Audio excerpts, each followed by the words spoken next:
Subscribe कीजिए the perfect classes channel को और बेल आइकन को दबाइए लेटेस्ट वीडियो सबसे पहले देखने के लिए।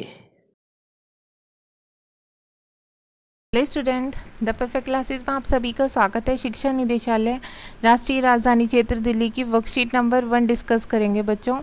दिनांक 10 सितंबर 2020 की वर्कशीट है। विद्यार्थी का नाम यहाँ लिख लेना, कक्षा अध्यापक का नाम लिख लेना आप लोग।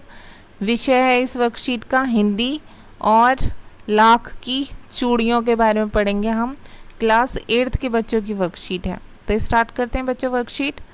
बच्चों, इस कार्यपत्रक के माध्यम से हम अपनी हिंदी की पाठ्यपुस्तक वसंत के दूसरे पाठ लाख की चूड़ियाँ के बारे में कुछ जानने और समझने का अभ्यास करेंगे। ये एक कहानी है जिसका मुख्य पात्र बदलू है। बदलू चूड़ी बनाने का कार्य करता था। लेखक ने बदलू के कार्यों का बड़े ही ध्यान से अवलोकन किया है, तभी तो उन्होंने बदलू के काम करने के तरीके को नीचे लिखे पाठ के अंश में अच्छी तरह से बताया है। तो बच्चों, कहानी की शुरुआत कुछ यूँ होती है। सारे गांव में बदलू मुझे सबसे अच्छा आदमी लगता था। लेखक बता रहा है बदलू के बारे में। क्यों अच्छे लगते थे उन्हें? क्योंकि वह मुझे सुंदर सुंदर लाख की गोलियां बना कर देता था। जिस लाख से वो बच्चे चूड़ियाँ बना कर देता था, उसी लाख से जैसे वो चूड़ियाँ अपने लिए अपने काम के लिए बनाया करते थे, उनका काम ही लाख की चूड़ियाँ बनाना था, तो वो अपना काम करते थे। वही जो लाख बच जाती थी उससे वो लेखक को उस लाख से गोलियाँ बनाकर दे देते थे खेलने के लिए। मुझे अपने मामा के गांव जाने का सबसे बड़ा चाव यही था कि जब मैं वहाँ से लौटता था तो मेरे पास ढेर सारी गोलियाँ होती थीं, रंग बिरंगी गोलियाँ जो किसी भी बच्चे का मन मोह लें। वैसे तो मेरे मामा के गांव का होने के कारण मुझे बदलू को बदलू मामा कहना चाहिए था, परंतु मैं उसे बदलू मामा ना कहकर बदलू काका कहा करता था, जैसे कि गांव के सभी बच्चे उसे कहा करते थे। तो बच्चों, वो उनके मामा के गांव का था, लेकिन वो मामा ना कहकर उन्हें बदलू काका कहते थे, क्योंकि सभी बच्चे उन्हें बदलू काका कहा करते थे। ठीक है, अब बदलू के बारे में और भी कुछ पता हुआ है। बदलू का मकान कुछ ऊंचे पर बना था, मतलब ऊंचाई पर बना था। ओके, मकान के सामने बड़ा सा सहन था जिसमें एक पुराना नीम का वृक्ष लगा था, नीम का पेड़ लगा था। पिक्चर में भी हम देख सकते हैं ये नीम का पेड़ है। अच्छा, उसी के नीचे बैठकर बदलू अपना काम किया करता था। बगल में भट्टी दहकती रहती जिसमें वह लाख पिघलाया करता। सामने एक लकड़ी की चौखट पड़ी रहती जिस पर लाख के मुलायम होने पर उसे सलाख के समान पतला करके चूड़ी का आकार देता।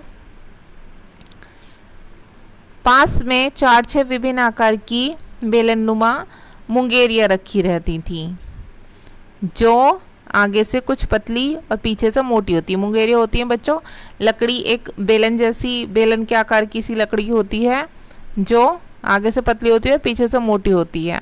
ठीक है, लाख की चूड़ी का आकार देकर वह उन्हें मुंगेरियों पर चढ़ाकर गोल और चिकना बनाता और तब एक एक कर पूरे हाथ की चूड़ियाँ बना चुकने के पश्चात वह उन पर रंग करता।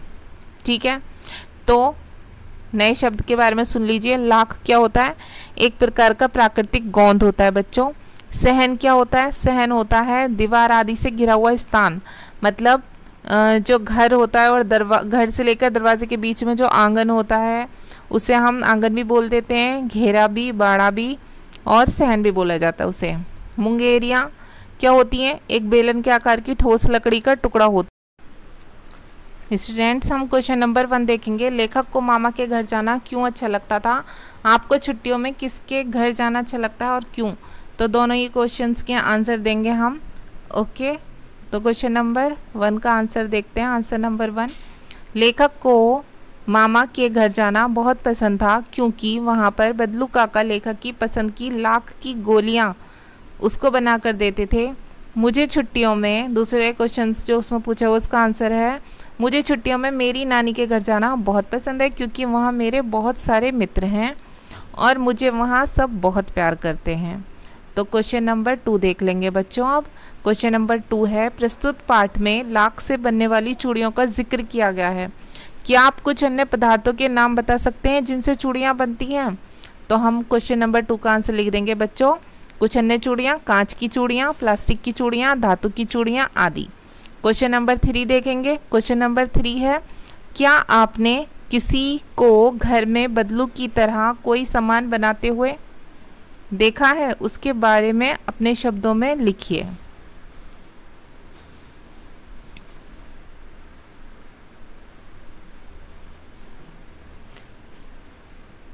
बच्चे ये क्वेश्चन नंबर 3 ये आएगा, है ना, ये 4 आएगा, ये थोड़ा मिसप्रिंट है यहाँ पर वर्कशीट में।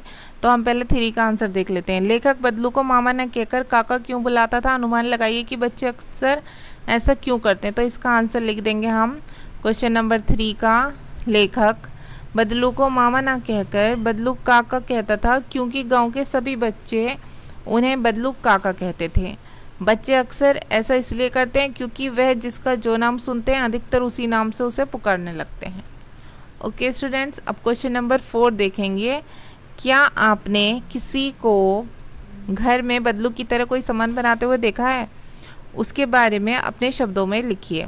तो बच्चे इसका आंसर हम लिख देंगे जी हाँ, मैं अपने लिख रही हूँ जो मैंने देखा है। आप अपना आंसर लिख सकते हैं डिफरेंट कुछ, तो आप लिख देंगे अपने हिसाब से। मैं जो लिख रही हूँ वो आंसर मैं बता देती हूँ आपको। जी हाँ, मैंने अपने ही घर में एक बढ़ई को बदलू की तरह सामान बनाते हुए देखा है। जब उन्होंने हमारे घर में फर्नीचर का काम किया तो मैंने देखा कि वह बहुत मेहनत से अपना काम करते हैं और लकड़ी से बहुत ही सुंदर फर्नीचर तैयार करते हैं। तो आपकी वर्कशीट सॉल्व हो गई। अगर आपको मेरी वीडियो पसंद आई है तो प्लीज़ मेरी वीडियो को लाइक कीजिए, शेयर कीजिए और हमारे चैनल को सब्सक्राइब कीजिए। Thanks for watching.